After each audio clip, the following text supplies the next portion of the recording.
옆에 계신 분하고 인사 나누시겠습니다. 반갑습니다. 사랑합니다. 축복합니다.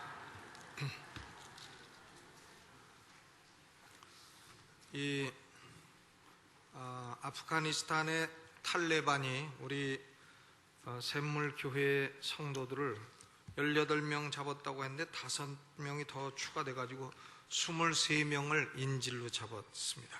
그래서 오늘 오후 11시 반까지 탈레반 죄수들을 석방하지 아니하면 23명을 살해하겠다고 이렇게 협박을 하고 있습니다. 참 나쁜 놈들이죠. 나쁜 놈들입니다. 이 세상에는 나쁜 놈이 이렇게 존재를 합니다. 우리가 기도를 해서 23명의 참 억울한 이렇게 하나님을 위해 일하고 또 그들을 도우려 갔다가 피해를 당하는 일이 없도록 기도를 해야 되겠습니다. 기도하겠습니다. 하나님, 우리 아프가니스탄의 인질로 잡혀있는 동포를 기억하여 주시고 하나님 저 사자의 발톱에서 건져주시고 저들이 무사히 귀환하게 하여 주옵소서. 예수님의 이름으로 기도하옵나이다. 아멘. 오늘은 이사야서 43장 18절로 28절 말씀을 중심으로 해서 보라 내가 새 일을 행하리라 하는 제목으로 말씀을 나누겠습니다. 이사야서 40장 이후의 말씀의 내용은 핵심이 그겁니다. 유다 백성들이 죄를 지어 바벨론의 포로가 될 것이다. 그러나 70년 동안 복역을 하고 나면 포로에서 귀환할 것이다. 영구히 포로 생활을 하지는 않을 거다. 바벨론 포로에서 귀환할 것이다. 이 예언을 다루고 있습니다. 그런데 이 예언에 대해서 유다 백성들이 수많은 질문을 던지고 있습니다.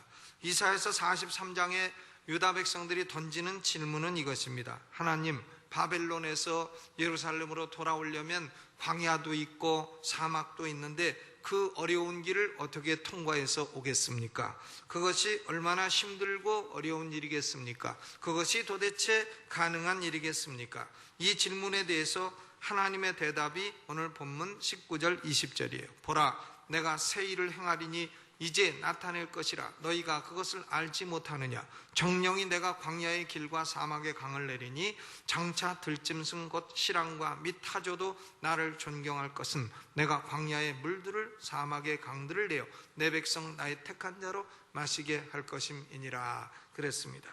그러니까 광야가 있으면 길을 내어줄 것이고 사막이 있으면 강을 내어주어 마시게 할 것이다. 그러면 들짐승들 시랑과 타조도 와서 아니 여기에 어떻게 강이 생겼나? 아니 여기에 어떻게 길이 생겼나? 하나님이 하나님의 백성들을 위해서 강과 길을 만들어 주셨구나. 야, 하나님을 존경하자. 이 들짐승들도 다 모여가지고 회의를 해갖고 하나님을 존경하자. 이렇게 된다는 것입니다. 그러니까 이미 존재하는데 어려움이 있으면 변형할 것이고 또 없는 것이 있으면 창조적인 기적을 이루어 바벨론에서 영원토록 포로 생활하지 아니하고 예루살렘으로 반드시 돌아갈 것을 약속하신 것입니다. 그런데 이것이 바로 내가 행할 새 일이다 이렇게 말씀하셨어요. 그러면 바벨론 포로에서 귀환하는 일이 새 일이라고 한다면 헛일은 뭐냐? 새 일이 있으면 헛일도 있을 거 아닙니까? 거기에 18절에 너희는 이전 일을 기억하지 말며 옛적 일을 생각하지 말라. 이전 일, 옛적 일보다 새 일은 더 크고 중요한 일이라 이렇게 말씀하셨어요. 그러면 이전 일, 옛적 일의 내용은 뭐냐? 16절, 17절이에요. 바닷 가운데 큰 길을, 큰 물 가운데 첩경을 내고 병거와 말과 군대의 용사를 이끌어내어서 그들로 일시에 엎드려져 일지 못하고 소멸하기를 꺼져가는 등불 같게 한 나 여호와가 말하노라 그랬습니다. 이것은 뭐냐면 이스라엘 백성들이 애굽의 종되었다가 출애굽할 때에 홍해가 갈라져서 이스라엘 백성들은 길이 되고 애굽 군대에는 홍해가 다시 합쳐져서 무덤이 된 사건을 말하는 것입니다. 출애굽 사건이요 홍해 도하 사건을 말합니다. 그러므로 이사야 선지자는 바벨론 포로에서 귀환되는 사건을 출애굽 사건보다 더 큰 사건이요 제2의 출애굽 사건으로 보고 있는 것입니다. 제1 출애굽 때는 바다가 갈라졌지만 제2 출애굽 때는 광야가 길을 내고 사막이 물을 낼 것이라 하는 말씀이에요. 그런데 구약 성경에 나타난 모든 사건들은 그 자체로서의 의미보다는 그 사건이 가리키는 영적인 의미를 예표하고 있는 경우가 많습니다.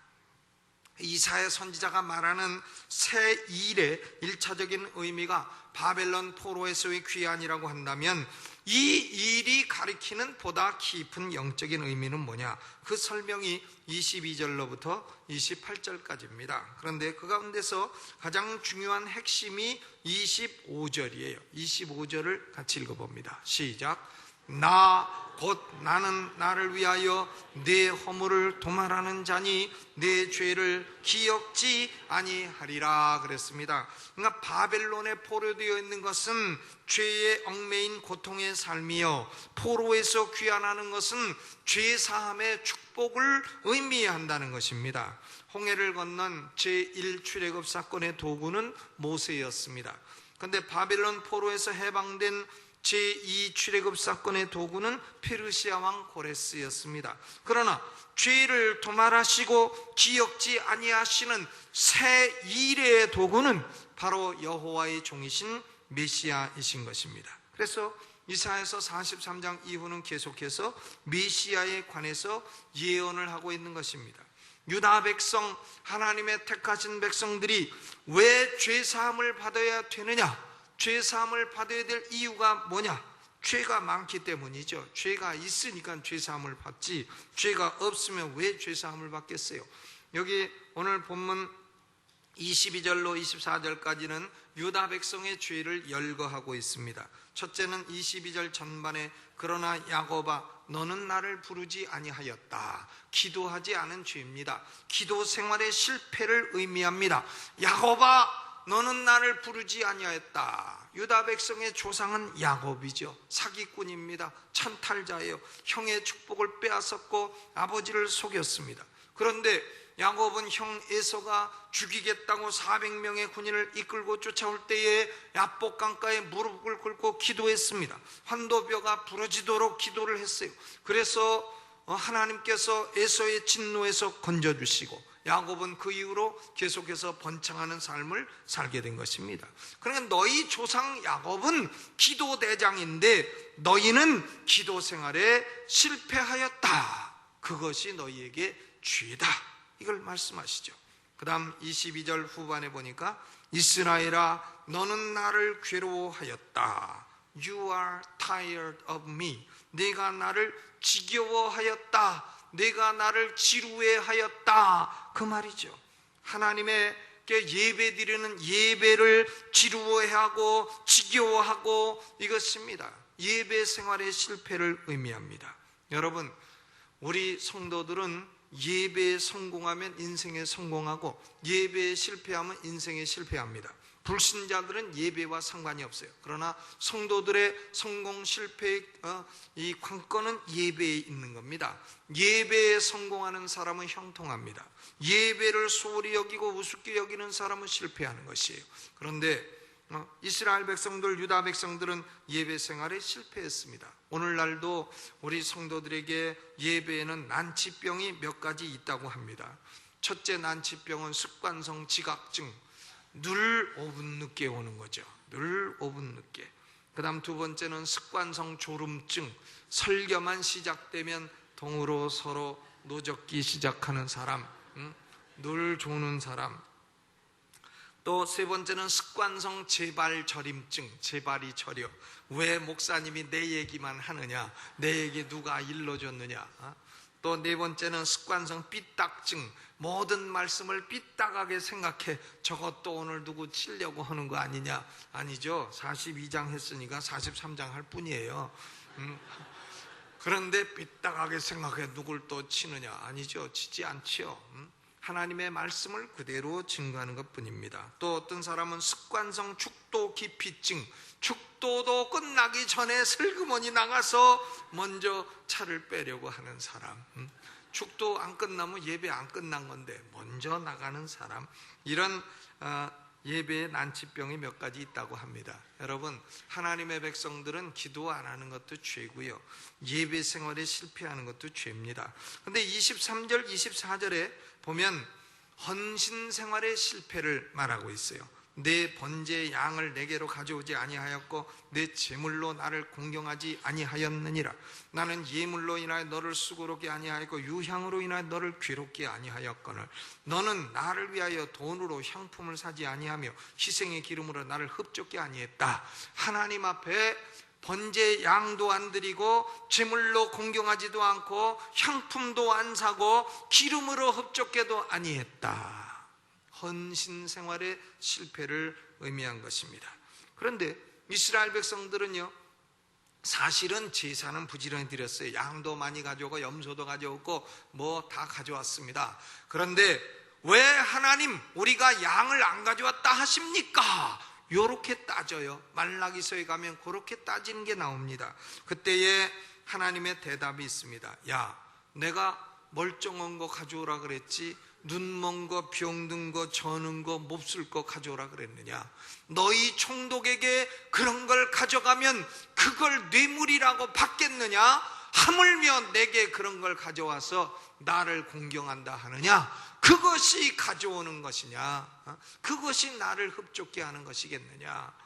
너희가 죽어야 될 것을 대신 제물을 가져다가 죽여 너의 죄를 용서하겠다는 것이고, 내가 제물로 인하여 너희를 괴롭게 하는 것이 아니요 너희를 용서하고 너희를 축복하려는 것인데 눈먼 거, 병든 거, 저는 거 이런 걸 가져와서 그것으로 공경한다 하니 그게 무슨 공경이 되겠느냐 하는 거죠.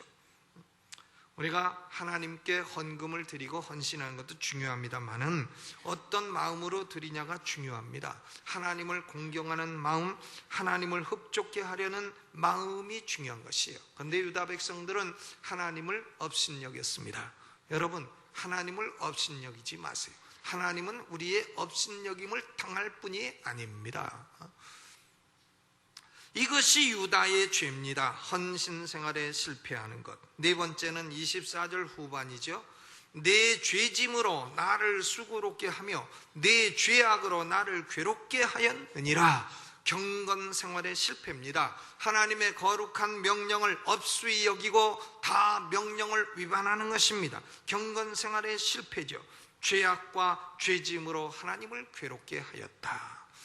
어느 기독교인 집안에요, 온 가족이 다 교회 나가는데 아버지가 가끔 나오는데 아버지가 골초에 골초, 담배를 뭐 계속 물고 사는 골초라.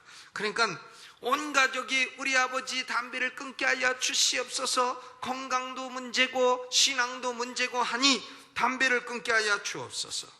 그러니까 그 기도를 맨날 듣다가 이 아버지가 하도 듣기 싫어서 가족들을 다 불러 모으고, 야, 내가 앞으로 담배를 절대 안 피우겠다 딱 선언을 하니까 가족들이 야, 우리 기도가 응답됐다, 하나님께 영광을 돌리자 하는데 이 아버지가 선포를 해놓고 나니 담배를 피우고 싶어서 견딜 수가 없네. 더 피우고 싶네. 그러니까 어느 날은 견디다 못해 마루에 누웠습니다. 옆으로 비스듬히 누워가지고 담배를 탁 붙여갖고 한 모금 빨아서 후 내쉬고 구수하다 하니까 가족들이 깜짝 놀랍니다. 아니 아버지 담배 끊는다 하시고 왜 피십니까? 하니까 얘들아, 내가 앞으로 안 핀다고 했지 언제 옆으로 안 핀다 그랬느냐. 나는 지금 옆으로 피고 있는 것이니라 했다는 확인이 안 된 예가 있습니다. 사람은 죄를 끊어야지 하면서 또 못 끊는 이 중독성, 이 습관성이 있습니다. 그러니까 도박하는 사람들 도박을 끊어야지 하고, 심지어는 어떤 사람은 손목을 끊어. 내가 도박을 이 손목 때문에 못하니 하고 있으니 손목을 끊자 해놓고서는 그 다음에는 뭘로 하냐면 이 손목 없는 이걸 가지고 또 하지 않습니까? 동양화 서양화 이걸 가지고 또 해요. 그러니까 죄의 습관성 중독성은 이렇게 강합니다. 그러면 이렇게 기도도 안 하고 예배도 실패하고 헌신도 안 하고 경건도 실패하면 결과가 어떻게 되냐? 그래도 괜찮은 거냐? 아니죠. 28절에 결과가 나옵니다. 28절을 읽어보겠습니다. 시작. 그러므로 내가 성소의 어른들로 욕을 보게 하며 야곱으로 저주를 입게 하며 이스라엘로 비방거리가 되게 하리라 그랬어요. 성소의 어른들, 제사장들이 욕을 봐요. 백성들이 11조를 갖고 와야 제사장이 먹고 살 건데 11조를 안 가져오고 다 떼어먹고 하니 뭘 먹고 살아? 욕을 보고 야곱으로 저주를 입고 이스라엘로 비방거리가 되게 하리라. 사실 이스라엘 백성들은 지금도 전 세계에서 좀 비방거리가 돼 있습니다. 그러니까 엔타이세미티즘이라는 게 있죠. 셈족을 반대하는 사상이라. 셈족이 유대인이에요. 그러니까 히틀러는 유대인을 몇백만을 죽이고 이렇게 하지 않았습니까? 그러니까 죄는 지어도 괜찮은 게 아닙니다. 죄를 지으면 이렇게 저주와 고통이 오게 되는 것입니다. 왜 하나님은 이처럼 택한 백성, 유다 백성의 죄를 일일이 구체적으로 지적을 하시느냐? 이방인들은 죄가 없느냐? 아니죠. 이방인들은 죄가 더 강하고 더 많고 더 자주 짓습니다. 그런데 왜 유독 하나님은 택한 백성의 죄를 이처럼 면밀히 지적하시고 깨닫게 하시고 말씀을 하시느냐? 그 이유가 도대체 뭐냐? 하나님은 택한 백성의 죄를 용서하시려고 그런 것입니다. 용서하지 아니하시려면 뭐하러 깨닫게 하시겠어요? 택함 받지 못한 백성들의 죄는 지적할 필요도 없습니다. 왜냐하면 용서할 계획도 없으시기 때문에 그렇습니다. 이사야서 43장 전체의 내용을 읽어보시기 바랍니다. 하나님께는 택한 백성이 있습니다. 1절 야곱아 너를 창조하신 여호와께서 이제 말씀하시느니라. 이스라엘아 너를 조성하신 자가 이제 말씀하시느니라. 너는 두려워 말라. 내가 너를 구성하였고 내가 너를 지명하여 불렀나니 너는 내 것이라. 하나님께서 너는 내 것이라, 내가 너를 딱 지명하여 불렀다고 하는 택한 백성이 있는 겁니다. 이 택한 백성의 죄를 생각나게 하시고 택한 백성의 죄를 사하시고 그리고 그들을 증인으로 쓰시고 그들로 인하여 영광과 찬송을 받으시겠다는 것이 이사야 43장의 내용인 것입니다. 하나님이 행하시겠다는 새 일은 택한 백성을 향한 죄 사함의 선물을 주셔서 그들로 하여금 영광과 찬양을 받으시고 그들을 증인으로 쓰시고자 하는 것입니다. 그러면 하나님이 행하시는 새 일의 가장 중요한 내용이 25절이에요. 25절의 내용은 세 가지 중요한 원리를 포함하고 있습니다. 첫째는 하나님은 모든 사람의 죄에 대한 기록을 가지고 계시다, 레코드를 가지고 계시다 하는 것입니다. 요한계시록 20장 12절에도 또 내가 보니 죽은 자들이 물 온 데 수하고 그 보좌 앞에 섰는데 책들이 펴졌고 또 다른 책이 펴졌으니 곧 생명책이라. 죽은 자들이 자기 행위를 따라 책들에 기록된 대로 심판을 받으리라 그랬어요. 여러분, 백보자 심판, 최후 심판 때에도 하나님은 그냥 심판하시는 게 아니고 모든 죄악이 기록된 책을 가지고 심판하시는 하나님입니다. 그러니까 모든 사람의 죄는 소시적부터 지은 죄는 하나님의 책에 일일이 다 기록이 돼 있어요. 1살 때 지은 죄, 2살 때 지은 죄, 3살 때 지은 죄. 저는 제 죄를 생각하면 제일 먼저 생각나는 게 있습니다. 어려서 아버지 따라 목욕탕 가가지고 탕 안에다가 소변 본 거, 따뜻하니까 나와서 소변 봐야 되는데 그 안에서 본 거. 그러니 다른 사람들은 내 소변으로 목욕을 했을 거 아니에요. 내가 그걸 생각하니까 참 마음에 꺼리게 됩니다. 그런데요, 하나님은 우리가 소시적부터 모든 죄를 하나님의 책에 일일이 다 기록해 놓으셨어요. 여러분의 죄악도 다 기록해 놓으셨습니다. 하나님이 모르시리라고 생각하지 마세요. 다 기록해 놓으셨는데 하나님이 행하시는 새 일은 무엇이냐? 새 일은 무엇이냐? 내 허물을 도말하겠다 하는 겁니다. 택한 백성의 모든 죄에 대한 기록을 다 지워버리시겠다. obliterate, 다 지워버리시겠다. 글자 하나 남기지 아니하시고 한 줄도 남기지 아니하시고 한 페이지도 남기지 아니하시고 다 지워버리시겠다. 그리고 우리의 죄를 기록하는 책을 없애버리시겠다. 얼마나 감사해요. 그러니까 우리는 과거에 지은 죄는 다 지우셨고 앞으로 지을 죄를 기록하려고 해도 책이 없어서 못 기록하는 거예요. 도말하신 은혜를 받게 된 것입니다. 얼마나 감사합니까?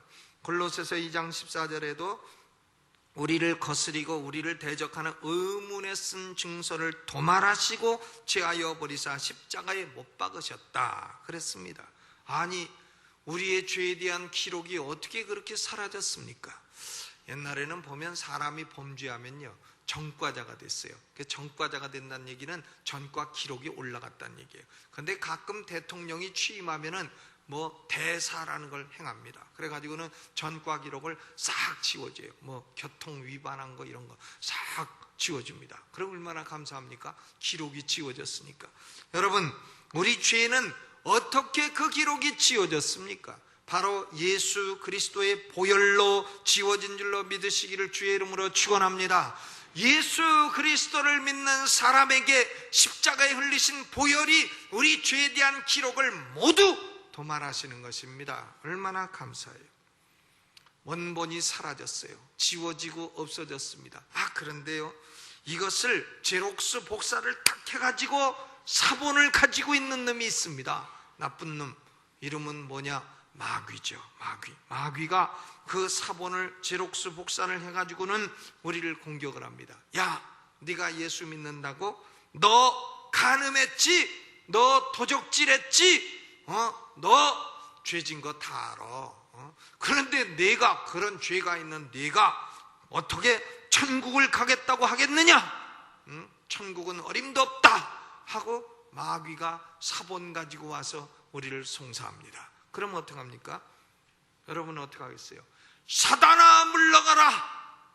나는 네가 말하는 대로 죄가 있느니라. 있다는데 어떡할 거예요?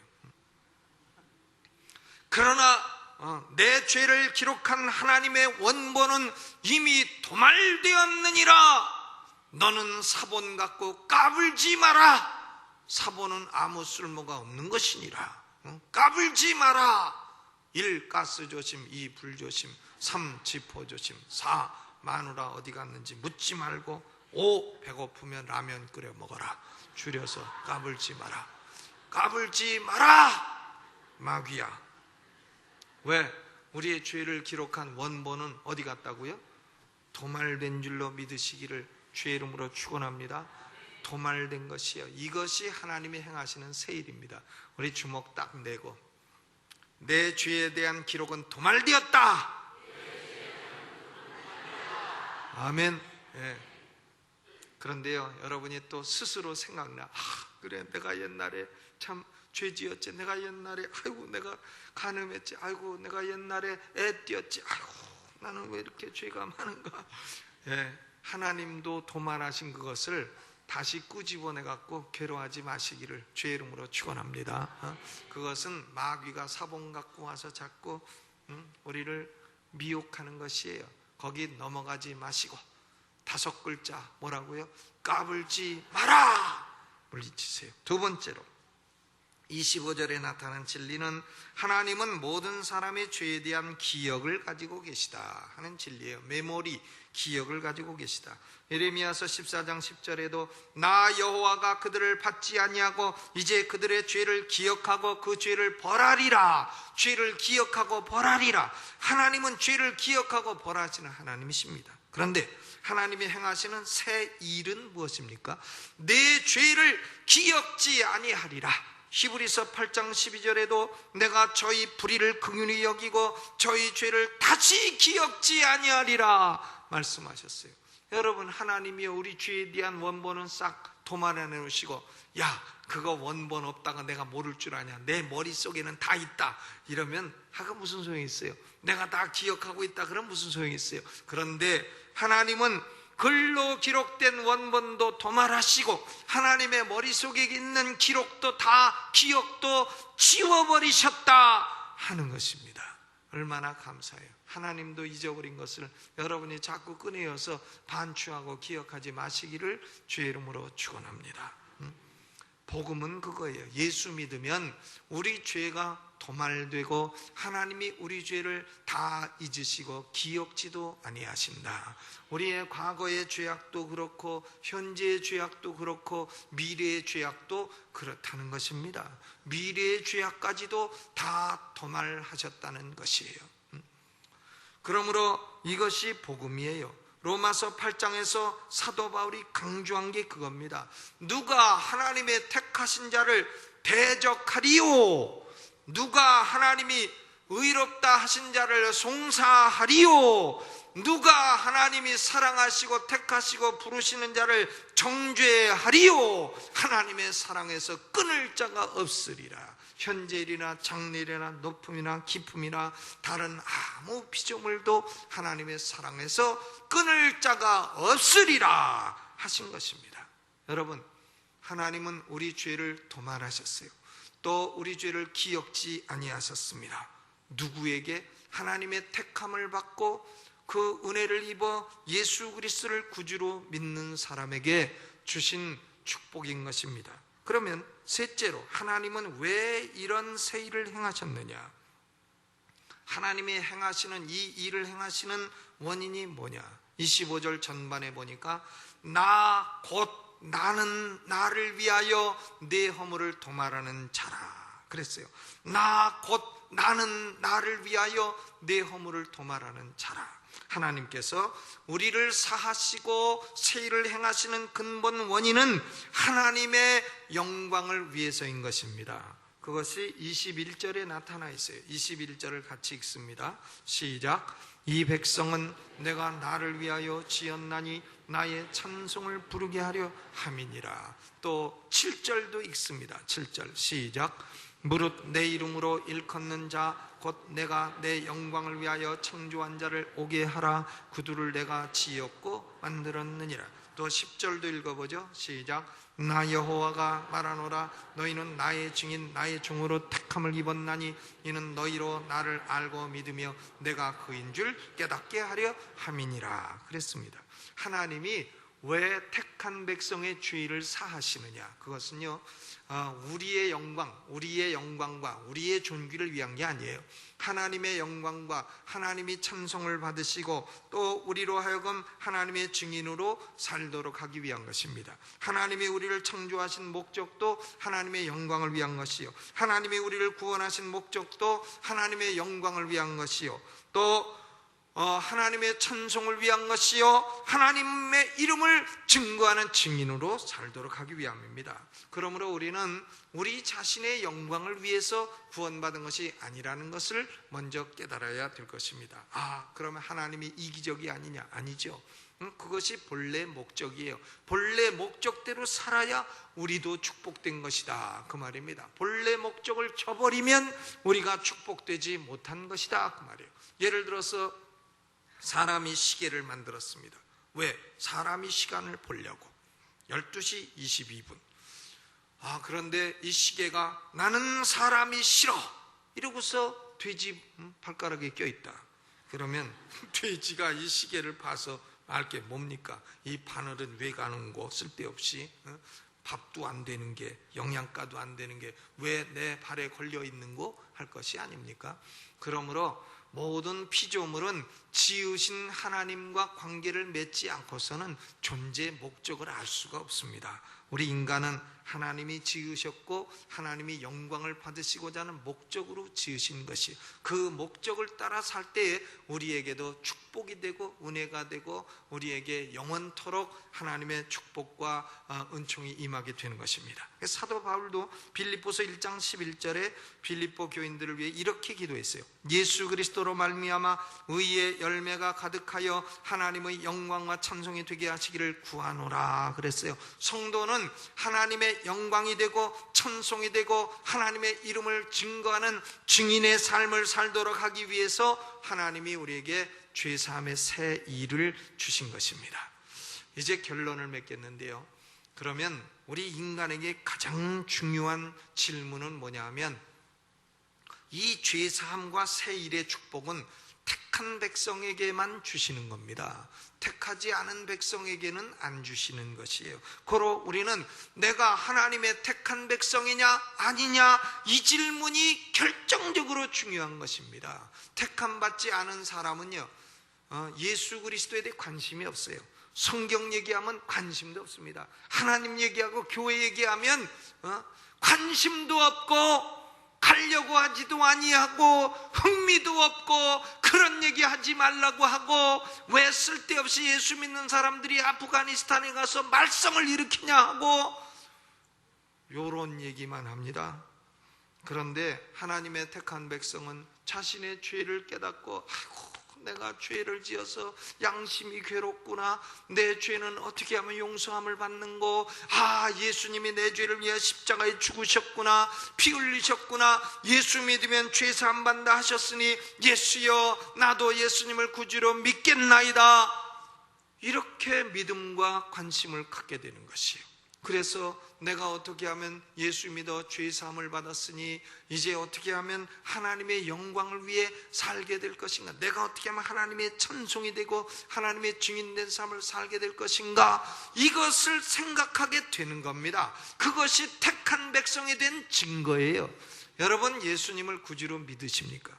그러면 하나님이 택하신 백성이에요. 하나님의 택한 백성은 구원의 이중 측면이 있습니다. 구원은 기본 구원이 있고 건설 구원이 있어요.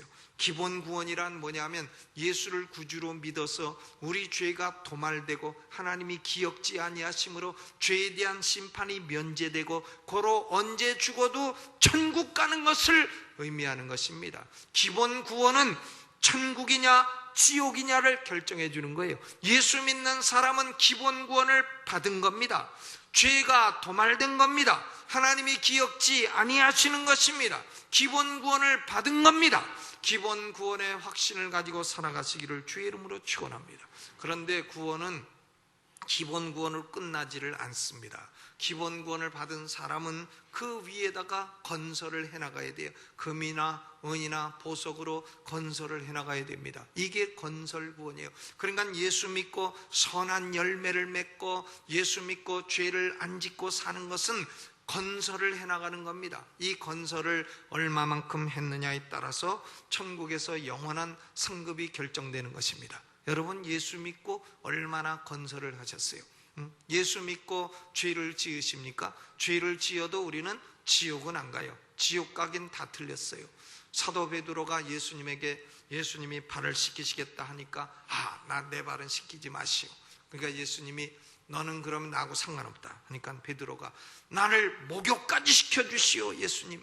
그러니까 예수님이 너는 이미 목욕은 했으니까 또 목욕할 필요는 없고 발만 씻으면 되느니라 말씀하셨습니다. 기본 구원은 목욕하는 겁니다. 예수 믿고 구원받은 사람은 목욕을 한 사람이에요. 그러나 우리가 이 땅에 살아가며 미래의 죄를 짓습니다. 약해서 죄를 지어요. 그것은 발이 더러워지는 것을 의미합니다. 발이 더러워지는 거예요.